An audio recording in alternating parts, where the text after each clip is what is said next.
Our lead story of the day is regarding Bud Light and the Washington Post trying to spin the whole idea as to why their sales are plummeting.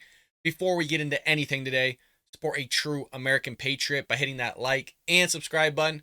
Leave us a short, sweet comment down below. The question of the day is, if you drink beer, have you bought an Anheuser-Busch product in the last few months? Let us know in the comment section below. Well, again, folks, our lead story here is all about Anheuser-Busch. We first here have the Washington Post spinning this whole thing as to why their sales are plummeting. And then the other side of this is Anheuser-Busch is coming out and saying, hey, we hear all of you and we're going to make some changes here. So the Washington Post attempted to spin Bud Light's rapid descent in popularity as an organic change rather than a response to the brand's short-lived but disastrous partnership with trans-identifying activist Dylan Mulvaney. Quote, Bud Light sales fall in U.S. as Mexico's Modelo gains popularity. The headline read on an article published Wednesday.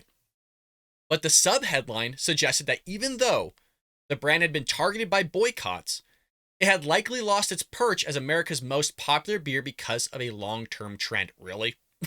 Does anybody believe that? Hey, but this is what you get from the media trying to spin everything. Well, Bud Light has been targeted, rather, by a recent boycott, but consumers might be moving away from the brand anyway amid stagnation for domestic beer in general. It's amazing. Anybody that believes this is an absolute idiot, okay? Tim Pool came out and said so as much, and we'll get there in just one moment, but does anybody really believe that? Go, oh, well, all of a sudden, people are just shifting away because they wanted a different beer. I mean, if you looked at the shelves nowadays, that's all that's left is Anheuser-Busch, and people are buying other product as a result of the boycott. But people were buying their product beforehand. That's why they had a massive market drop, because people stopped buying the product of which they were buying previously. But when you have these leftist media outlets going out of their way to consistently push the narrative that they've been pushing, which is a progressive leftist narrative, this is the type of stuff you get. This hocus pocus, weird maneuver here of spinning that we see all the time from the Biden administration, the Democrat Party, the progressive left, Karine Jean-Pierre, Joe Biden. I mean, you name it, they're always spinning it.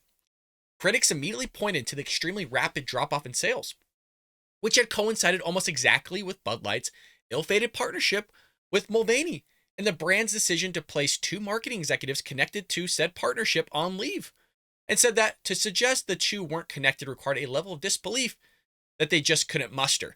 So you had Tim Pool. You had Tim Pool from Timcast go on Twitter and said, man, imagine being so stupid you fall for this shit. I think regular people are finally realizing the media just lies about everything.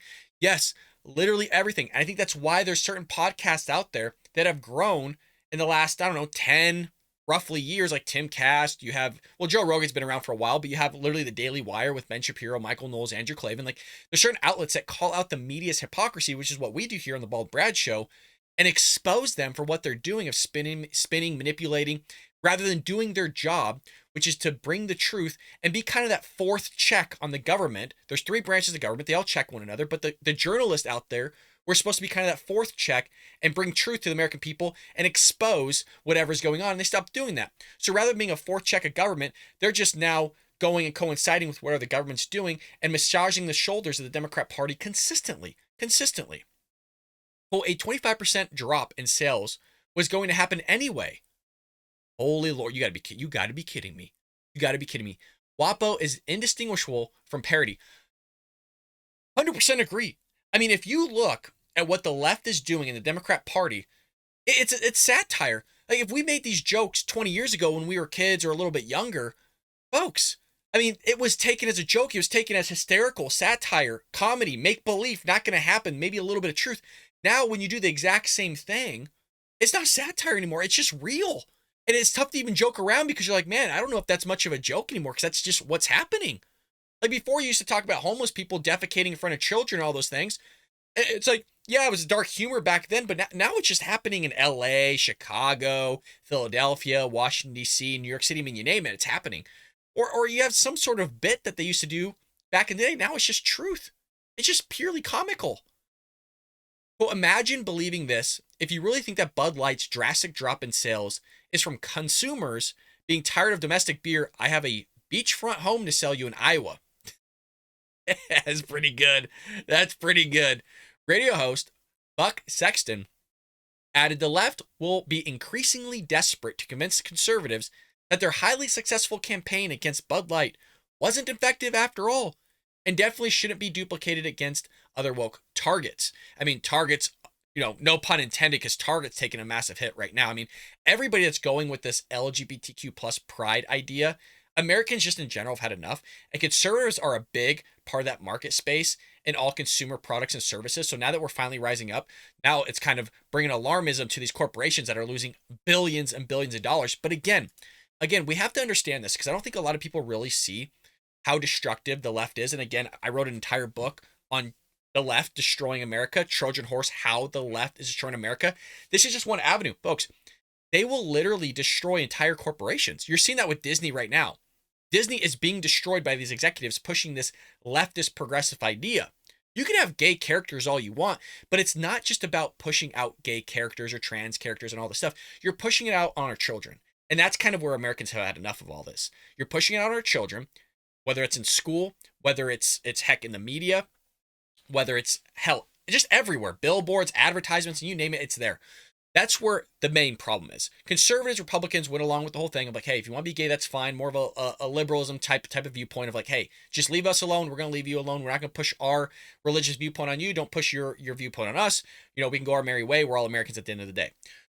But what's taking place is you have these executives that will drive these corporations into the ground, and they haven't woken up to it. These corporations have not woken up to the fact that these people will lose you billions of dollars and not give 2 iotas about the company.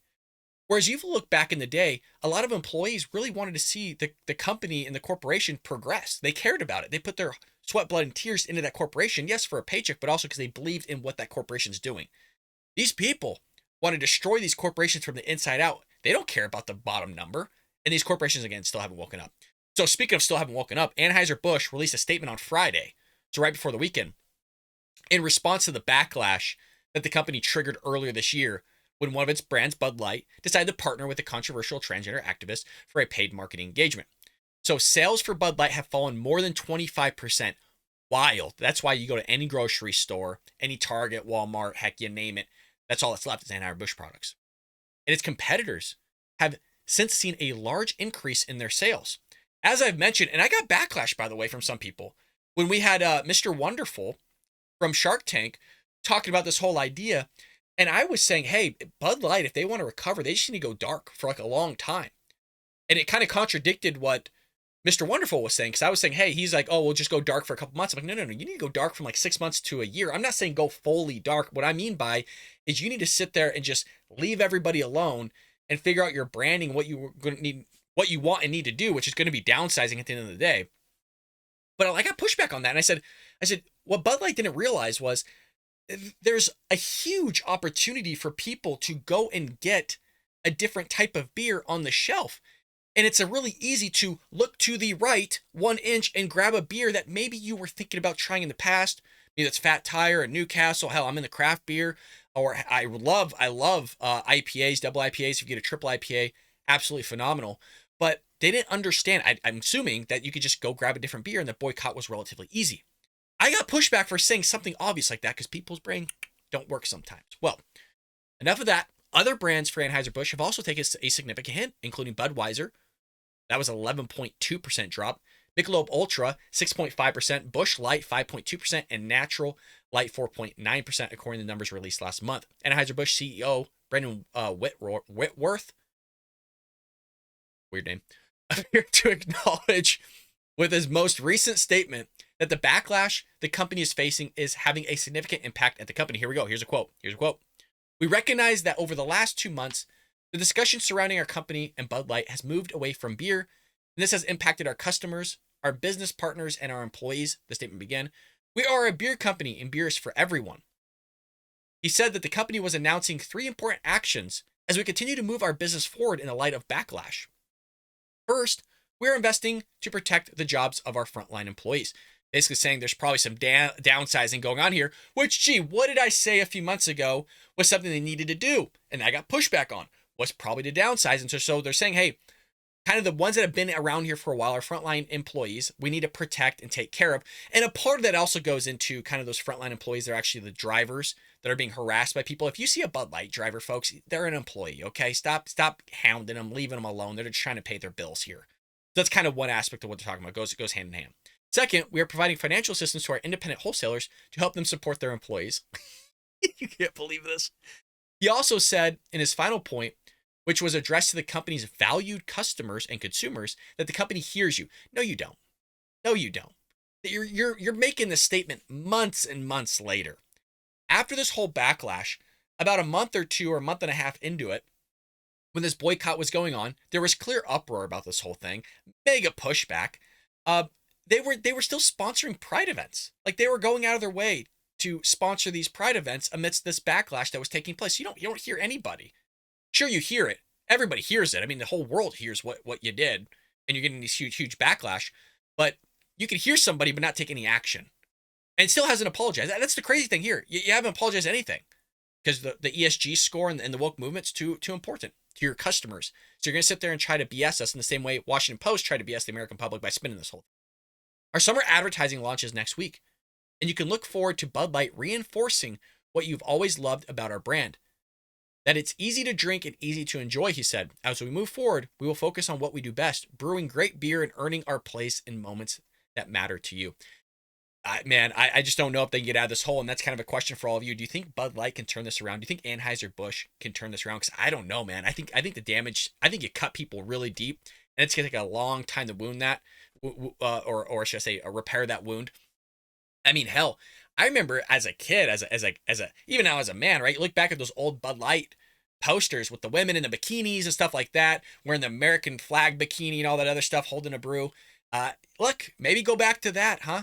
Maybe push what the people, your consumers, your customers were drinking, and looking at that whole thing, and get back to maybe what that used to be, pro-America, pro-values. We'll see, though. So let me know what you think about that one in the comment section below. I hope you enjoyed that clip from the Bald Brad Show. If you did, make sure to hit that subscribe button so you can stay up to date on all our future content.